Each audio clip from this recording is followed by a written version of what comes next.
Welcome to TVBS Meeting Room, where we tackle global issues with a view from Taiwan. I'm your host, Wenqi Yu.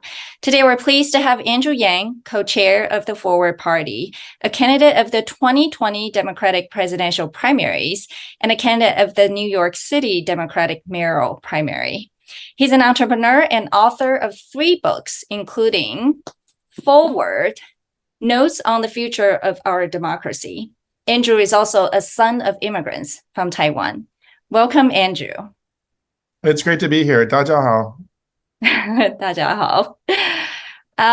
Why did you start the Forward Party and recently enlisted a former New Jersey Republican Governor, Christine Todd Whitman, as your co-chair? The American two-party system has been breaking down more and more, where now 50% of Americans regard themselves as independent, 62% say they want a third party. And the polarization is getting worse and worse, where almost half of Democrats regard Republicans as corrupt and a threat to the country. And Republicans feel the same way about Democrats. It's getting worse, not better. As someone who is raising Taiwanese American kids here in the States, you can feel that the energy is getting nastier and more negative.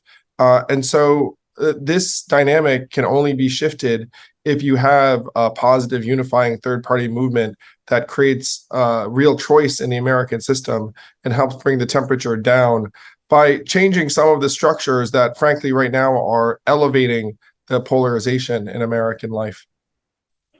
And how did you feel about the midterm election results? Did you see the polarization, or is it getting better?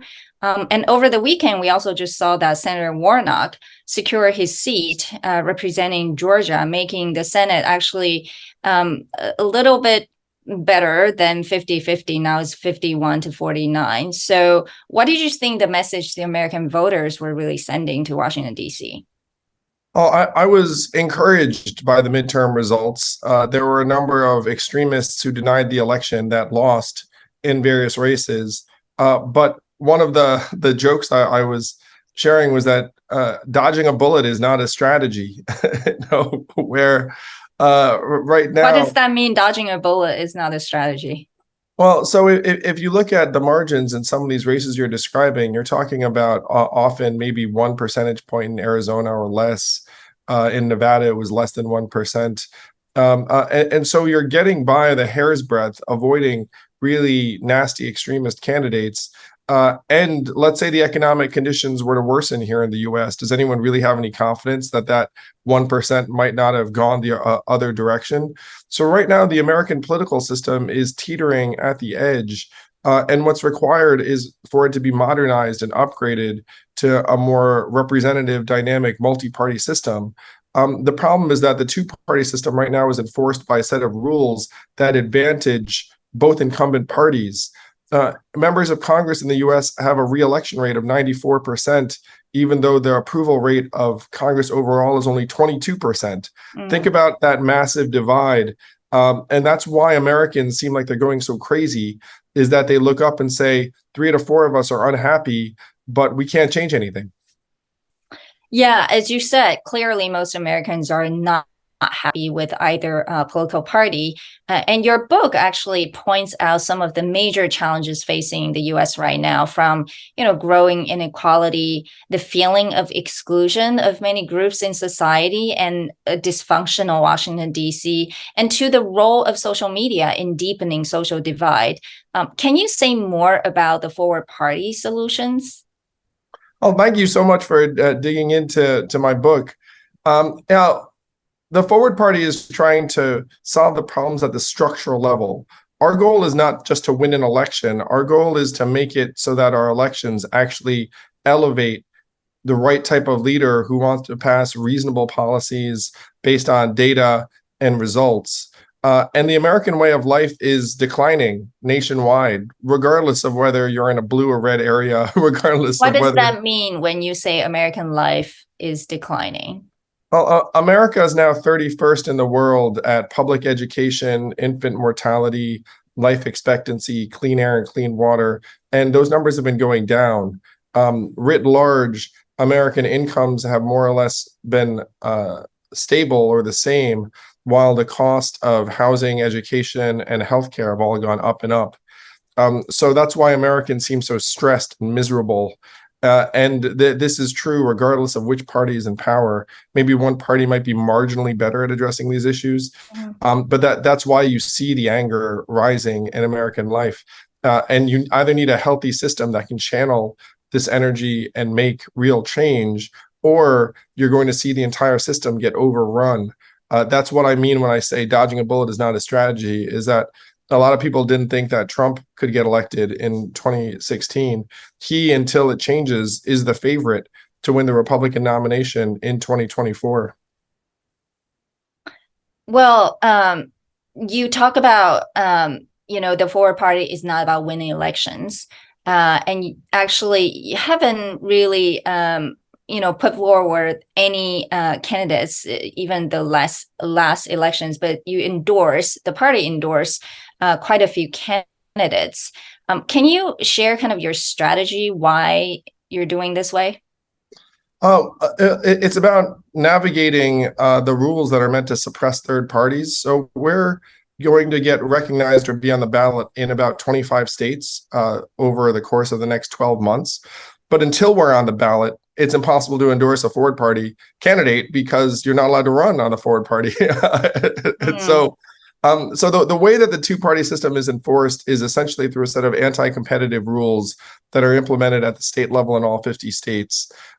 So again, 62% of Americans want a third party. Imagine if you had a business environment where 62% of customers wanted a new provider and there were only two providers. You would think, well, of course, you would start a third provider. But in this case, the two providers try and create an artificial monopoly for the two of them. And so we have to go around breaking that monopoly at the state level in 25 states by the end of 2023, and then hopefully all 50 states by 2024. Then you can run candidates, but we also want to support reform measures at the ballot box and support good candidates who are running as Democrats or Republicans in areas where we're not on the ballot yet. So the Forward Party is not the very first third political party in the United States. We've seen, quite a few in the past. Why do you think the Forward Party may have the potential to capture more independent voters? The last major effort in this direction was in 1992, Ross Perot, the Reform Party, 30 years ago. And over those 30 years, more and more Americans, millions of Americans, have gotten fed up with the two-party system and declared themselves independents. The times have changed, and the institutional trust, unfortunately, and this is a bad thing, has gone down and down. It's gotten weaker and weaker. So if you had a true alternative, most Americans desperately want it. They just keep being told, you can't have it, you can't have it. But the Forward Party already is the third biggest political party in the United States, just a year after launching. And so how do you measure that when you say it's the biggest? By financial resources, budget, but also we have chapters in all 50 states, state leads in 45 of those 50 states, and we're activating thousands of new Americans every day. So what about the policy platforms that the Forward Party is running on? How is the third party approach different from, the two major parties? So the way the current system works is they try and divide you into left versus right and say, oh, it's their fault, when really no one in the system wants to do anything is the truth of it. And so no matter what point you pick on the spectrum, you're going to energize some people and then turn away others. So what we're doing is we have a values-based platform around free people, thriving communities, and a vibrant democracy, and we're leaving it to candidates in different parts of the country to say what they believe, but we're not going to dictate those beliefs from the national level, in large part because Democrats have completely given up on rural areas around the country. Republicans have completely given up on urban areas in the coast, and we want to help people everywhere. The reason being they just don't think they can win those places. That's why they give up. Well, 70% of the races around the country now in the United States are uncontested or uncompetitive. I live in New York City. Republicans don't have any meaningful influence here. If I go to the countryside, Democrats have no meaningful influence. So the two parties have divided the country up into turf or pockets and said, you take that, I'll take this. And that's one reason why the polarization is getting so much worse, is that the two parties don't represent the same types of communities anymore, and they don't have to try and get along. Well, we're going to also talk about technology and, entrepreneurship and business, since that's kind of, who you represent as well. So, you've also talked a lot about social media in your book, actually, as a problem, even though in the beginning you kind of embraced it. How do you feel about social media today, especially with Elon Musk taking it over, and its impact in future elections? We still embrace it because it's a tool to get your message out. But we don't have any illusions about the fact that social media is necessarily a good thing for democracy or the way people are getting their information. Negative emotion and misinformation actually spread 6 times more powerfully and quickly on Twitter and other platforms than facts or positivity. And if you spend time on a lot of these platforms, they're very, very negative, and they feed on that energy to increase engagement. So this problem is getting worse, not better, in America. And it was counterbalanced before by local publications and newspapers that have gone out of business. Now, even small towns who used to get their news about the high school football team, that has disappeared. So they're getting their information from cable news and social media. And they're also falling down these ideological rabbit holes where it's two warring tribes. And the reason why you're upset is because of this group over here or this group over here. Social media is an enormous part of that. And it actually enforces this ideology, because if you raise your hand and say something against it, then people will pile on and attack you.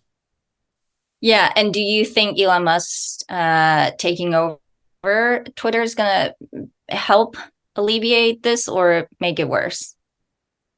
Well, I think Elon is going to have a very different approach, and time will tell whether it's better or worse. He is enabling more of a free-for-all atmosphere on Twitter, which some people regard as a very bad thing.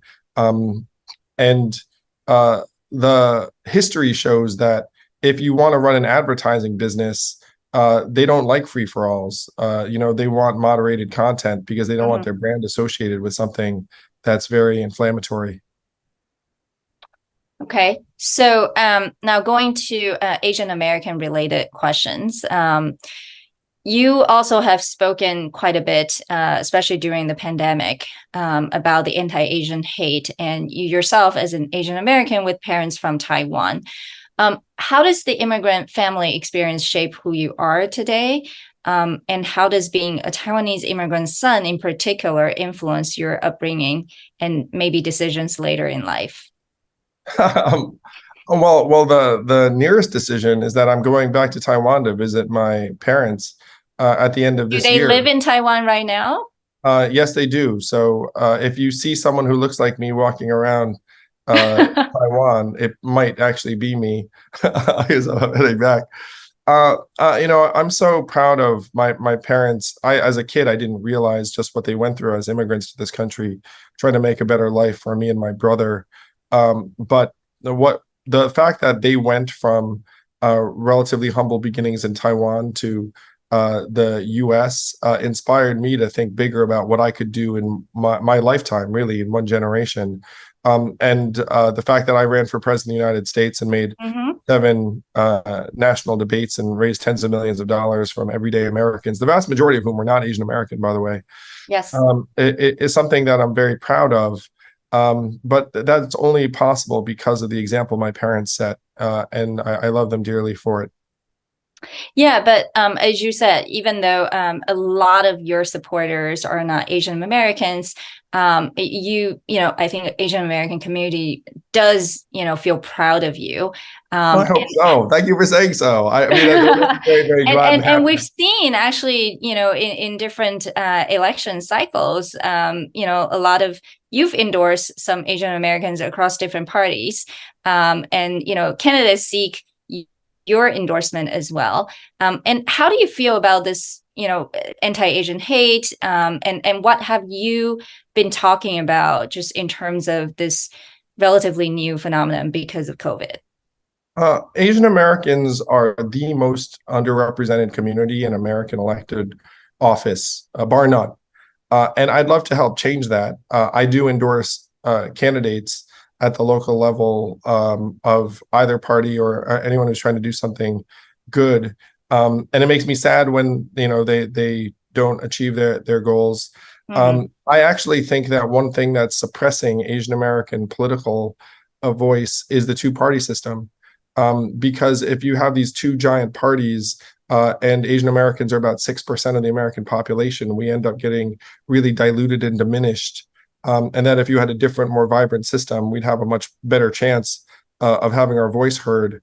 But this is something that does drive me. I want to help change this in part because of the anti-Asian sentiment that has risen in the wake of COVID. My family has experienced things that we never had experienced before, and I'm sure that's true of Asian Americans around the country. So what's next for the Forward Party for the next 2 years in particular? We're supporting candidates who are running in 2023. Believe it or not, there are municipal elections. And then for 2024, we hope to be on the ballot in a majority of states and be backing candidates. There is a chance that there is an alternative to the two major parties in terms of the presidential race. If you do wind up with a Biden-Trump rematch, 58% of Americans are not excited about either of those. And so there are people who are working on an alternative, and there's a chance that the Forward Party ends up supporting that kind of push. So we're very, very excited. I'm going on a national tour in the US next year to help build the Forward Party's grassroots base. But everywhere I go, Americans come up to me and say, thank you for doing what you're doing. I hope you succeed because we need it. Yeah, I think you've started a movement and are continuing that. Well, thank you so much for speaking to TVBS today. As someone who challenges entrenched political interests and institutions in the United States, you and the Forward Party have captured many independents, especially among the younger generation. While Taiwan also has two major political parties, there has also been a few smaller but critical parties that threaten the two-party dominance, giving independent voters an alternative that from time to time do sway election outcomes. So thank you for sharing your experience. And maybe when you visit Taiwan, you can also speak to our studio and also exchange some experience in terms of two-party system. So we wish you the best and take care. Thank you. Happy holidays. See you all soon. Thank you. Great. Thank you so much for doing this.